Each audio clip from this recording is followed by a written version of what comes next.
ሰላም ጋይስ እንዴት ናችሁ? ሚጣ ኢዝ ባክ ብለናል። ዛሬ ደግሞ ሰሞኑን መነጋገሪያ በነበረው በቶሪንዛ ሴት ጉዳይ ነው ማለት ነው የምናወራው እና ሙሉ ታሪኩን እነግራችኋለሁ።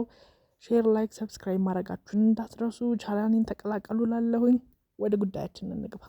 እንግዲህ እንትኑ እንደተለቀቀው ዜናው እንደተለቀቀው በኒውዮርክ ጂኤፍኬ አውሮፕላን ማረፊያ ላይ ከቶሪንዛ ከተባለ አገር ፓስፖርት ይዛ እንደደረሰች ነው የተናገሩት። ማለትም መጀመሪያ ኒውዮርክ ጂኤፍኬ አውሮፕላን ማረፊያ ስትደርስ የተለየ እንትን ያዩባታል። እንትን ምንድነው ፊቷ ምኗ የሆነ ይለይ ነበረና የጥበቃ መኮንኖቹ ጠርተው ሲያናግሯትና ፓስፖርቷን ሲያዩት የቶሪንዛ የሚል ሀገር ነው ያለው ማለት ነው። ከዛም ቶሪንዛ የሚባል ሀገር አለ ብለው ቼክ ሲያደርጉ ዓለም ላይ የሌለ ሀገር ነው። ቶሪንዛ ብለው ቢፈልጉ የለም ዓለም ላይ ቶሪንዛ የሚባል ወይንም አውሮፓ ውስጥ ምንም ውስጥ የለም ቶሪንዛ የሚባል ማለት ነው።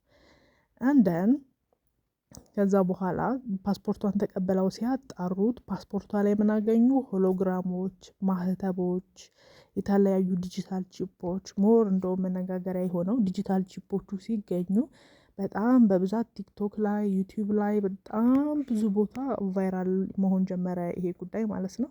በጣም ብዙ ነገር ምናልባት አሜሪካ ወይ መነጋገሪያ ሀሳብ ለመስጠት ሊሆን ይችላል። ኦር ደግሞ አንዳንድ ቲክቶክ እና ዩቲዩብ ተጠቃሚዎች ታሪክ ፈጥረው ቫይራል ለማድረግም ሊሆን ይችላል። ማለት ይሄ ነው የሚባል የታወቀ ነገር የለውም። የሴትዮዋ ስምም አልታወቀም። ሴትዮዋ ስሟ እንዲህ ነው አልተባለም። ኦልሬዲ ከዛ በኋላ ፓስፖርቷን አዩት፣ አገላብጠው አዩት ምንም እዚህ ዓለም ላይ ጋር ምንም ካሉት ፓስፖርቶች ጋር የሚመሳሰል አይደለም። እላዩ ላይ ያሉት ማህተቦች ምኖች በጣም የሚለዩ ናቸው።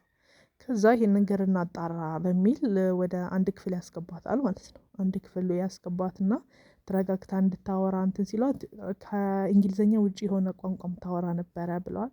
ከዛንም በኋላ አሜሪካ ደረስን እንዴ የሚል ጥያቄ ጠየቀቻቸው። ከዛ አዎ ሲሏት ይሄ እኔ ዓለም አይደለም አለች። ሞር በጣም እንትኑን እንትን ያለው ያነጋገረው ሞር ይሄኛው ቃሏ ነው። ይሄ እኔ ዓለም አይደለም አለች። ሰው ከሌላ ዓለም ነው የመጣችው ማለት ነው። ይሄ እሱ ዓለም ካልሆነ እና በጣም መነጋገሪያ ሆኖ ነበረ። ሞር ሰዎቹ በጣም ለማጣራት የጥበቃ መኮንኖቹ አንድ ክፍል ውስጥ ለእረፍት እንድታደርግና በደንብ መናገር እንድትችል 4 ሰዓት ያህል ዘጉባት ብለዋል። እንደን ዘግተውባት ሄዱ። ከዛ ከ4 ሰዓት በኋላ ተመልሰው ሲመጡ ሴትዮዋ ኦልሬዲ ያለችም ብትፈለግ ምን ብትባል የት እንደገባች አይታወቅም፣ የለችም። እናም የአሜሪካ መንግስት እቺ ሴትዮ ላገኘልኝ ወረታ ከፍላለው ብለዋል። ግን እውነት ነው ወይ ውሸት ነው ወይ እግዚአብሔር ይወቀው። እኔ ግን እንደማስበው ውሸት ይመስለኛል። ምክንያቱም አሁን ላይ በብዛት ኤአይ በጣም ኤአይ የማይሰራው ነገር የለም።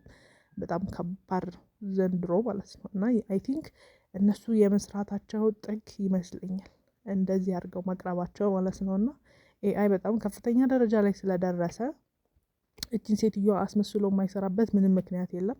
ሁለተኛ ደረጃ ደግሞ ሁላችንም ሚስጥራዊ ነገር እንወዳለን ማለት ይሄ ሚስጥራዊው ዓለም ከሌላ ዓለም ኤሊያንስ ምናምን ሲባል የማወቅ ጉጉታችን እኛ ሰዎች በጣም ከፍተኛ ነው። በጣም እናም አይ ቲንክ እሱንም ለመጠቀም ሊሆን ይችላል ቫይራል ለመውጣት። እውነትም ደግሞ ቫይራል ወጥቷል። በጣም መነጋገሪያ ሆኖ ነበረ። ዩቲዩብ ላይ አልቀረ፣ ቲክቶክ ላይ፣ ኢንስታግራም ላይ ሁሉ ቦታ ላይ ነው መነጋገሪያ የሆነው እና አይ ቲንክ እሱን ለመጠቀም ይመስለኛል እንጂ ምክንያቱም ከዚህ በፊትም ኤሊያንስ ወድቋል፣ እንትን ዲስኩ ወድቋል ምናምን ብዙ ነገር ተብሏል። ግን ምንም እስካሁን የታየ ነገር የለም። መኖር ይኖራሉ አይኖሩም ብዬ አላስብም። ማለት መጽሐፍ ቅዱስ ላይም እንዳለው ዶክተር ሮዳስን የምትሰሙት ከሆነ እሱም እንደሚናገረው የተለያዩ ታይም ትራቭል የሚያደርጉ ማለትም የማይሞቱ ሰዎች እንዳሉ እኛ ዓለም ላይ አይደለም ግን ሌላ ዓለም ላይ የማይሞቱ ሰዎች እንዳሉ ማለት እንትና ማነው ዶክተር ሮዳስ ላይ እንደውም የሰማሁት አዳም 1000 ዓመት ነው እንዲኖር የተሰጠው። 1000 ዓመቱን ከኖረ በኋላ የህይወት ዛፍ ወይንም የህይወት ፍሬ ዛፍ የምትባለዋን ይበላና ድጋሚ ራሱን አድሶ ሌላ 1000 ዓመት ይኖራል። እንደን እሱ ያንን ጥፋት ሲያጠፋ ወይንም ያቺን አትብሉ የተባሉትን ፍሬ ሲበሉ ያንን የተሰጠውን ስጦታ አጣ። ከዛ ስንት ዓመት ኖረ አዳም? 900 30 ዓመት 900 እንደዚህ 930 ዓመት ኖረ። ከዛ እሱ ሲሞት ነው የቀረውን ዓመት ሰዎች ኑሩ ተብለን አብዛኛው የምንኖረው እስከ 70-80 ዓመት ነው።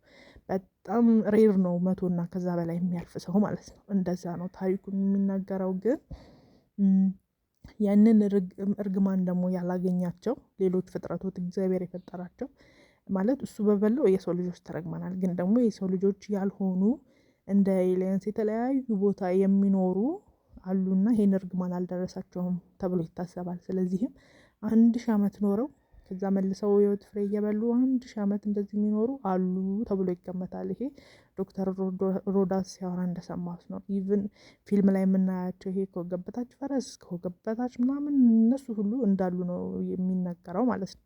ስለዚህ ያ ይኖራሉ አይኖሩም ብለን አናስብም።